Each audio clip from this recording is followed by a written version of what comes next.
shot and killed in Gwinnett County has been identified as an Atlanta rapper. Investigators say the victim was 33-year-old Tevin Hood, also known as T Hood. He was best known for his songs Ready to Go and Percolator. Now, he posted on social media just weeks ago promoting a concert in Atlanta. Investigators say the shooting stemmed from an argument at a house in unincorporated Snellville on Friday night. And officers say they detained a person at that home, but have not yet announced any. One moment they were in love, the next he was gone. Rising rapper T Hood shot dead in what police call a domestic dispute. But was it self-defense or a cold-blooded setup by the woman he trusted most? Tonight, we pull back the curtain on the fight, the family, and the fatal shots that have Atlanta talking. The city of Atlanta woke up to a shock that felt like a punch to the chest, the kind of news that makes your phone blow up before your alarm even goes off. Word spread fast that rapper T Hood, a rising name with a sound that was finally getting traction beyond the local scene, had been shot and killed. It wasn't just the loss that had everyone talking, it was the reason behind it, the whispers about how it all went down, and the messy trail it left behind. Reports quickly tied the tragedy to a domestic dispute, but this wasn't just any couple in any neighborhood. This story had reality TV royalty tangled right in the middle. T Hood's girlfriend wasn't just a random name. She was Frosty K, the daughter of Kirk Frost and Rasheeda Frost, two of the most recognizable faces from love and hip-hop Atlanta. That family name alone was enough to set social media on fire.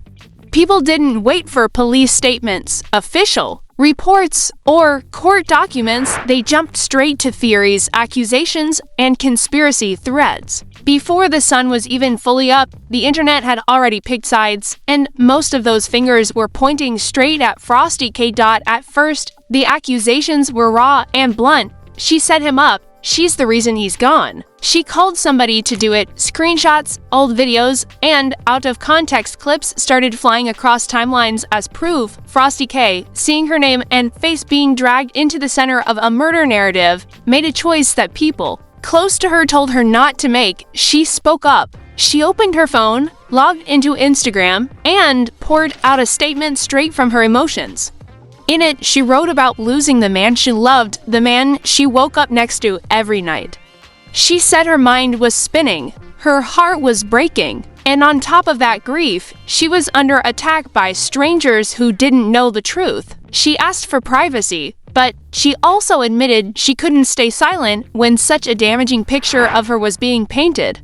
In her words, she didn't ask for this, she didn't want this, and she didn't call for anyone to harm him. She was, in her own way, trying to grieve and defend herself at the same time, a position that left her feeling like she was fighting two battles. Her post didn't stop there. She came back with another message, one that sounded even more frustrated. She told people to stop listening to stories from those who weren't there. She called the rumors false narratives, lies that were only making a painful situation worse. She said she and T Hood were one, that they always got through their issues together, and that she loved him with her whole heart. She denied ever calling her brothers or anyone else to handle him. She stressed that she never involved her family in their private business, and when things got tense, she called no one but his mother. The post was emotional, unpolished, and raw, but it made one thing clear. In her mind, she was being wrongfully accused. She said T Hood was still healing from previous gunshot wounds, that they handled their conflicts in private, and that whatever happened that night was never part of any plan she made. Her words painted herself as a woman blindsided by tragedy, not the mastermind of it. But not everyone was buying it. While Frosty K was using her phone to plead her innocence, there was another voice growing louder on the other side, a voice that belonged to someone who wasn't willing to accept her version of events. T Hood's sister wasn't just skeptical, she was furious. In her eyes, there was nothing complicated about what had happened. She went on Instagram, tagged Frosty K directly, and laid out her accusation without sugarcoating anything. You set my brother up. You had your people kill him. This is on you. The words hit hard, and they were followed by even more detail. She claimed that Frosty K's own brothers were the ones responsible for the shooting, not some stranger, not some random intruder, but family members connected directly to the woman T. Hood had been with. She said her brother had been shot multiple times, in the back, the stomach, the chest, and that afterward, there was an effort to clean things up and hide the people involved before the police arrived. The accusations didn't stop with words. T. Hood's sister posted videos and screenshots to back up her claims. One clip showed a man, identified as one of Frosty K's brothers, complaining about his ankle hurting right after the shooting, a detail that, in her eyes, tied him to the scene. She said one brother had left before police showed up, while the other stayed behind but was hidden away to avoid immediate arrest. In her posts, she described this as a clear setup, an act of betrayal that ended with her brother dead and no one taking responsibility. To her, this wasn't a misunderstanding or an accident, it was a deliberate act, and she wanted justice. As the social media war played out, official reports from the police began to emerge, and they told a story that didn't exactly match either side perfectly. According to investigators, the incident began as a domestic dispute between T. Hood and Frosty K. During that argument, the police said the woman suffered injuries. At some point, one of her brothers either arrived at the home or was already there, and that's when things escalated. The police confirmed that this brother, identified publicly only after the arrest, had stayed at the scene and was cooperating with the investigation. They also mentioned something that shifted the tone of the case. There was a possibility the shooting could be classified as self-defense. That meant that, in the eyes of law enforcement, the brother might have believed he was protecting Frosty K from harm. This is where the case became more than just a family versus family argument and turned into a question of perception and law. If the shooting was truly in self-defense, the narrative would change completely. It wouldn't be about a woman plotting against her boyfriend, but about a family member reacting in the heat of the moment to protect someone they loved. But self-defense is tricky. It depends on timing, intent, and whether the force used was truly necessary. And when someone is shot multiple times, people naturally start to question whether it was protection or punishment. That's why, even as police statements came out, the arguments online didn't slow down. Supporters of T. Hood's sister insisted that shooting someone in the back wasn't self-defense, it was execution. On the other side, supporters of Frosty K argued that none of them were in the room and none of them saw what happened, so no one could speak with certainty.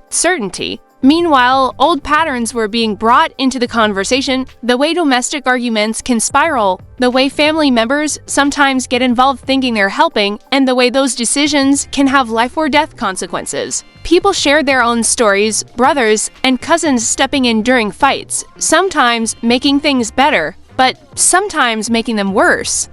The police even addressed it in statements, noting how quickly domestic disputes can turn violent once outside family members get involved. They didn't confirm every detail being thrown around online, but they were clear on a few things. The argument happened, Frosty K was hurt during it, the brother was there, and T had ended up dead.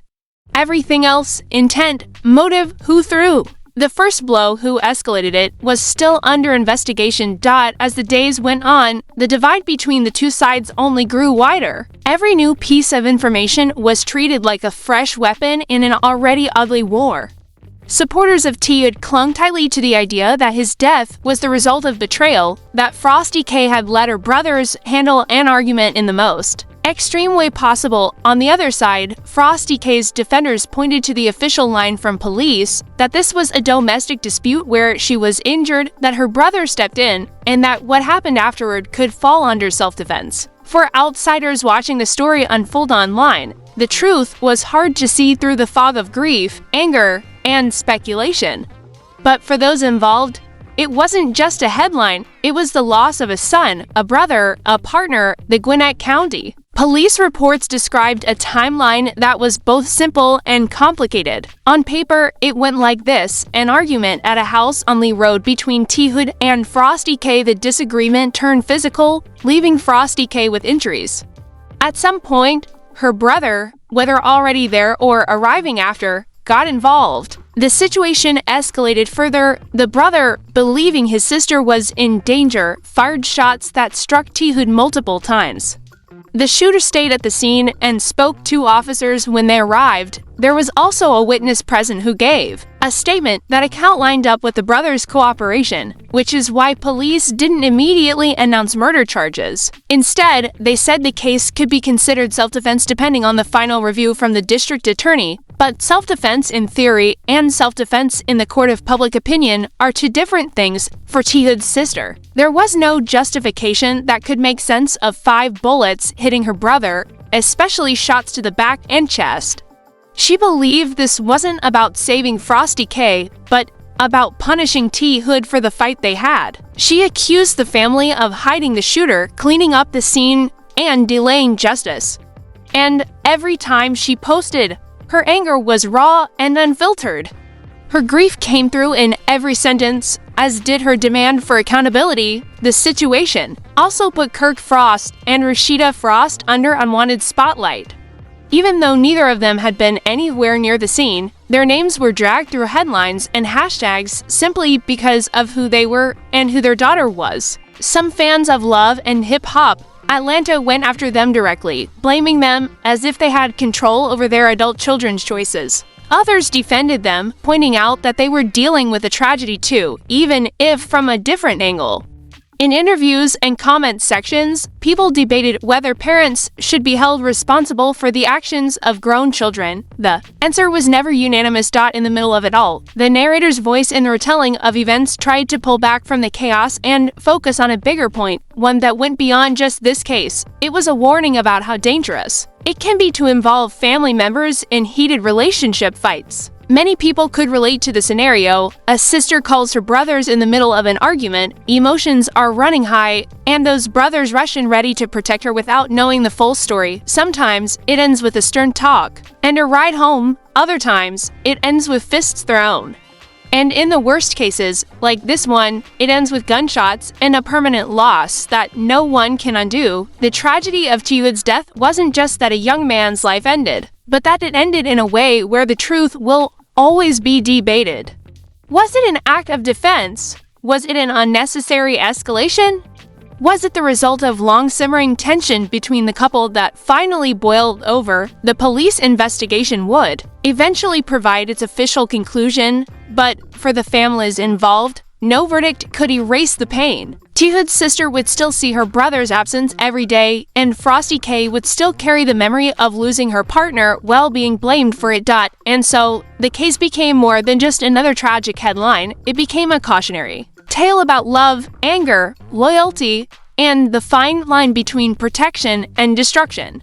It showed how quickly a private disagreement could explode into a public disaster, especially when it involves people with recognizable names. And for the fans, neighbors, and strangers watching from a distance, it was a reminder that in the heat of an argument, one wrong move can change lives forever. In the end, both families were left with a hole that no amount of defending, accusing, or explaining could fill. The only certain thing left in the wreckage was that T. Hood was gone, and nothing would ever be the same again.